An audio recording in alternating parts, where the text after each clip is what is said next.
Saudara, pembangunan baru jembatan Krung Tekah, Kampung Blok Sawah, Kabupaten Pidi terus dipacu. Hingga saat ini sejumlah pekerja terlihat di lapangan. Dijadwalkan jembatan tersebut akan selesai di bulan November mendatang. Pembangunan jembatan Krung Tekah di Pidi dibiayai dengan dana APBN dikerjakan oleh PT Karya Usaha selaku pemenang tender para proyek tersebut. Saat ini bangunan rangka baja jembatan ini sudah lama dibongkar dan telah diserahkan ke dinas terkait. Sementara progres pekerjaan masih dalam tahapan untuk pengecoran dan juga pembersihan yang dilakukan oleh para pekerja di lapangan. Sementara itu pembangunan jembatan tersebut sudah dimulai sejak 28 April 2023 yang lalu dengan masa pekerjaan pembangunan jembatan berkisar 6 bulan sejak surat perintah kerja dikeluarkan oleh instansi terkait.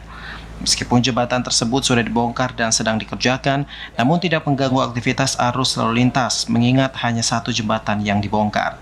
Bahkan arus lalu lintas dialihkan ke sisi jalan lain yang hanya berjarak sekitar 5 menit.